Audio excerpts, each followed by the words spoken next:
네, 안녕하십니까. 기밀 무기입니다. 최근 복사기 형상으로 개발되었던 KF-21의 시제 4호기와 6호기에 적용되는 무기 플랫폼이 일반적으로 파일럿과 함께 무기 관제사가 탑승하는 복자 전투기는 각종 무기 체계 운용의 전문가를 태우고 있는 만큼 단자형에 비해서 훨씬 폭 넓은 임무 수행이 가능한데요.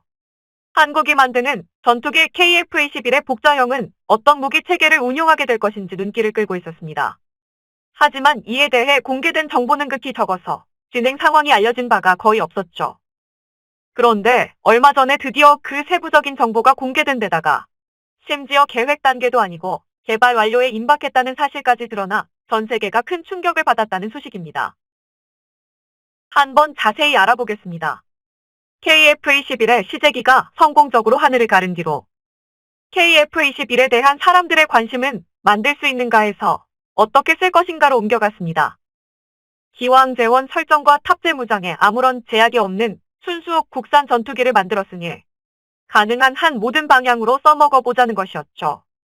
물론 KF-21의 제작사인 KAI도 KF-21이 단순히 비행하는 것을 넘어서 우리 공군과 국가의 핵심 전력으로 전쟁이 났을 때 정해진 임무를 수행하고 적과의 전투에서 우세를 점해야 한다는 것을 그 누구보다 잘 알고 있었습니다. 그래서 이를 증명하듯 KF-21을 활용한 수많은 파생형에 대한 예상 질문들 중에서 KAI가 NO라고 대답한 것은 하나도 없었습니다. 활용될 수 있는 모든 가능성을 열어두고 개발했다는 증거죠. 전자전기 개량 가능성, 공대함 성능, 함재기 개량 가능성, 캐터펄트 호환성, 단거리 이륙 능력 등 수많은 질문들에 대해 KAI가 내놓은 대답은 전부 YES였습니다. 그리고 KAI는 사람들이 원하는 KF-21의 성능 그 이상의 미래까지 내다보았습니다. 바로 유무인 복합편대인데요. KF-21 한 대가 3에서 4대의 무인 전투기 KUSLW를 거느리고 편대를 꾸려 작전하는 개념입니다.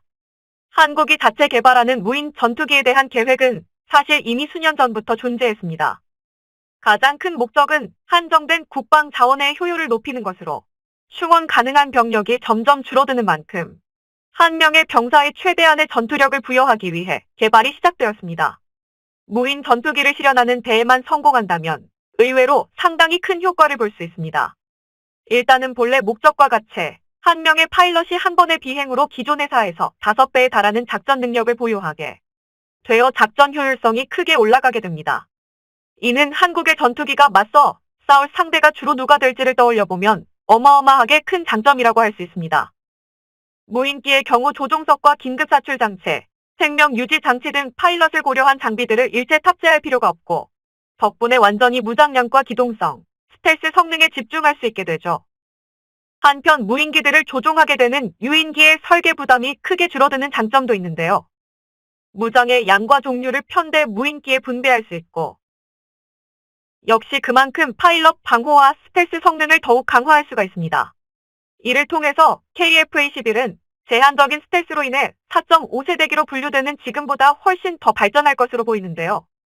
하드포인트의 필요성이 줄어서 5세대 전투기급 저피탐 성능을 획득할 수 있게 되는 데다가 무인기를 통한 탐지 및 공격 범위의 확장으로 5.5세대에서 6세대에 해당하는 극대화된 전투력을 발휘할 수 있게 될 것입니다. 여기까지가 기존 공개된 정보를 수합한 KF-21 유무인 복합 편대의 효과인데요. 얼마 전 성황리에 막을 내린 대한민국 방위산업전 DX코리아 2022에서 추가적으로 공개된 내용이 상당히 충격적입니다. 기본적인 무인기의 임무는 3에서 4대 편대로 유인기 호위와 정찰 대행을 맡는 것임에 변화는 없지만 또한 지상 관제소, 유인기, AI 3가지 방법으로 모두 조종이 가능해서 무인기의 제어불능을 유도하는 전자전 상황에서도 조종 권한을 바꿔가며 작전을 지속하는 능력까지 획득할 예정입니다.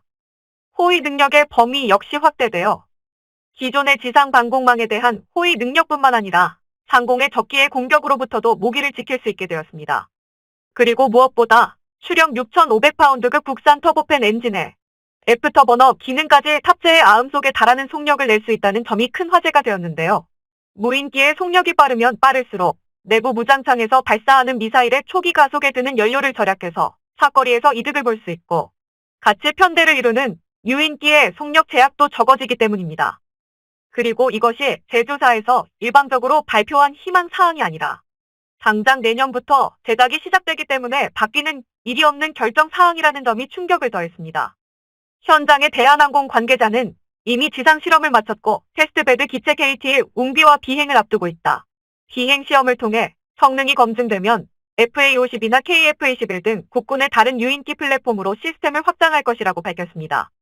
그런데 KUSLW와 함께 전시회장에서 뜻밖의 형상도 모습을 드러내 밀리터리 매니아들의 가슴을 설레게 했는데요. 전시되어 있는 KUSLW의 모형 뒤에 LW에 밀려나 폐기된 줄 알았던 디자인인 가오리-X의 형상 역시 있었기 때문입니다.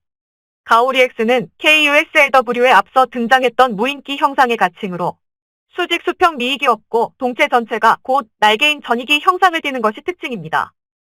이러한 전익기 형상은 스텔스 측면에서는 월등한 성능을 보여주지만 대신 기동 성능이 매우 제한된다는 단점이 있는데요.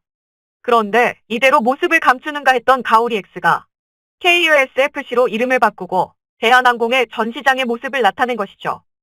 대한항공이 밝힌 KUSFC의 운용 용도는 4세대 다목적 스텔스 무인 항공기로 다목적이라는 수사가 붙은 만큼 무인기 편대 작전, 무인기 단일 작전, 정찰, 폭격 등을 모두 수행할 수 있어 KUSLW 대비 훨씬 더 폭 넓은 작전 능력을 갖추게 되었습니다.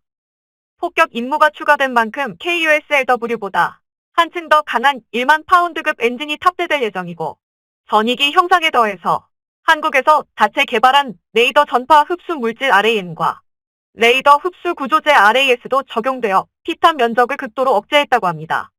이를 통해 추후 KUSFC는 적진 깊숙이 침투해 적 레이더의 신호를 수집하고 필요하다면 요충지의 폭격으로 타격도 주는 역할을 수행할 것입니다. 대한항공은 이 두 가지 무인기와 함께 중고도 무인기 MUAV도 개발했습니다. KUSFS로도 불리는 이 중고도 무인기는 KUSFC 이상으로 정찰에 치우친 임무를 수행하게 됩니다. 그래서 더 낮은 고도에서 고해상도의 센서와 다중화된 데이터 링크를 통해 적재의 선명한 영상을 실시간으로 전송할 수 있습니다. 차후 가칭 전술금 유도무기로 불리는 국산 공대지 미사일이 개발되면 공격기처럼 근접 화력 지원 임무가까지 수행할 수 있을 것으로 보입니다. 이 KUSFS는 개발 완료 선언만 되지 않았을 뿐 이미 완성이 되어 있으며 아예 전시회 현장에 실물이 전시되어 있었는데요. KUSFS는 본래 2017년 실전 배치 예정이었으나 결빙 등 치명적인 문제로 인해 시제기가 추락하는 사태가 발생해 계획이 수차례나 미뤄졌었죠. 이대로 유명무실해지나 싶었던 KUSFS가 마침내 모든 문제를 해결하고 그 모습을 대중 앞에 드러낸 것입니다. 현장 관계자에 따르면 KUSFS는 양산을 위한 행정적 처리만 남아있는 상태라 99.9% 완료된 사업이며 실전 배치된 후에는 엔진을 터보프롭에서 터보팬으로 교체하여 고고도 무인기로 변경, 해상형이나 스텔스 기능 탑재 등 핵심적인 개량 방안 역시 검토 중이라고 합니다. 한국이 이렇게 적극적으로 무인기를 도입하는 것에 대해서 해외에선 유례가 없는 경우라며 혀를 내두르고 있다고 하는데요. 한국은 매번 아주 이른 시기에 무인기의 수요를 알아보고 개발에 돌입했으며 심지어 거의 모든 부품을 국산화해서 채워놓기 때문에 작전 환경 변화에 따른 재원의 변경도 자유롭죠. 모스크바 침몰의 주역으로 명품이라고 평가받는 튀르키예산 무인기 바이락타르도 외산 센서를 사다 달았고 레이더와 위성통신 모듈은 국산화는커녕 수입도 못해서 탑재할 수 없었죠. 그럼에도 훌륭한 전과를 세우면서 활약했다는 점을 생각해보면 뛰어난 국산 부품으로 전신무장한 한국 무인기의 활약을 기대하지 않을 수 없습니다. 무인기의 국산화율이 이 정도로 높은 나라는 미국과 이스라엘을 제외하면 한국밖에 없다고 하죠. 게다가 5년 전을 기준으로도 한국은 동아시아에서 무인기를 상당히 많이 운용하는 편이며 한국보다 무인기가 많은 나라는 인구부터가 압도적인 중국과 인도뿐입니다. 심지어 이때는 앞서 소개한 무인기들이 없었으니 앞으로는 훨씬 많이 늘어날 예정입니다. 이렇다 보니 한국의 무인기 전력 확대에 대해서 무인기 국산화 개발 계획이 전무하다시피 한 일본은 말할 것도 없고 개미패 같은 무인기 전력을 지닌 중국도 몹시 경계하고 있다고 하는데요. 그도 그럴 것이 절대적인 인구와 병력이 모자란 한국이 이렇게까지 무인기에 공격적으로 투자하는 것은 누가 보더라도 중국을 겨냥한 것이기 때문입니다. 중국이 저질 무기를 만들어 놓고 성능만 그럴듯하게 부풀려서 발표하는 것은 하루 이틀 일이 아니죠. 때문에 중국 내부에서도 자기들이 운용하는 무기의 성능을 그다지 신뢰하지 않습니다. 그런 상황에서 국내보다 해외에서 더 알아보고 찬사를 하는 한국 무기를 상대하는 상황이 달가울 리 없습니다. 구독을 하시면 올라오는 영상을 빠르게 보실 수 있습니다. 시청해주셔서 감사합니다.